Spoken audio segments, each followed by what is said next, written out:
Today we're going to look at this question. Determine which tertiary stabilizing interaction is being illustrated in the illustration A, B, C, and D between two amino acid side chains. You can see that there are 4 different interactions in this amino acid sequence. So let's look at A. Right here you have nothing but carbons. And when I see this, I'm automatically think hydrophobic interactions. So hydrophobic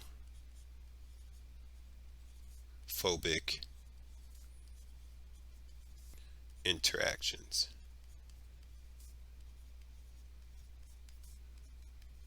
Okay, and the reason why I'm thinking hydrophobic interactions is because there's nothing but carbons in here.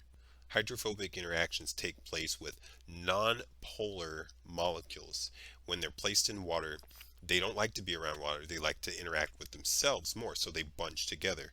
And that's how you get these hydrophobic interactions in this molecule. If you look at B here, so you have a hydroxide and you have bonding here with an oxygen.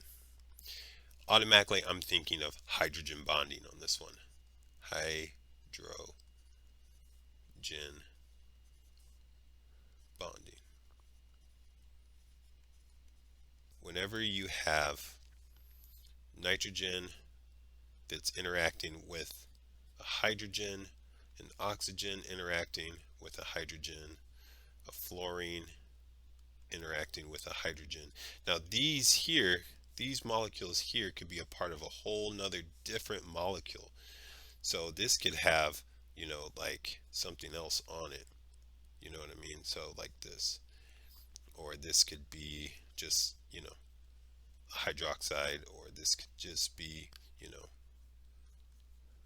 have a methyl group on it. But if you have nitrogen, oxygen, or fluorine, and it's interacting with a separate hydrogen on another molecule, so let's say this is, water, then you're most likely going to have hydrogen bonding. These are the 3 atoms that conduct the most hydrogen bonding that you'll see. So B is definitely looks like hydrogen bonding. C looks like a disulfide bond. And I kind of covered this in my previous video, and you can see here we have 2 cysteines. So this is a cysteine and that's a cysteine.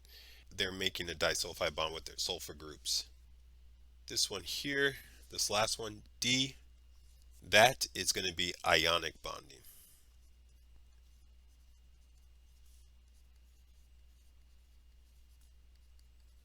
For ionic bonding, you can tell it's ionic bonding because you have 2 charged molecules. If you look at this closer, you have here, you have this charge here, and then you have this charge here, and then you got interaction going on between these 2. Whenever you have a cation and an anion, you should automatically be thinking ionic bonding. So that's the answer to this question.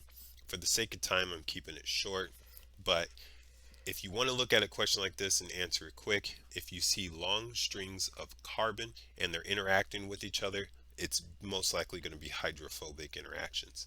If you see nitrogen, oxygen, or fluorine and it's interacting with a separate molecule that has hydrogen, it's most likely going to be hydrogen bonding, especially if you don't see a charge. See how there's no charge there?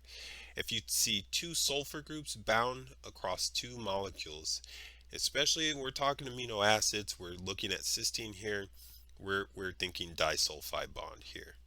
And then here you have this negative, you have a negative and positive charge on these 2 different R groups, and they're interacting with each other. If you see positive or negative or cation or anion atoms interacting with each other, it's most likely going to be ionic bond.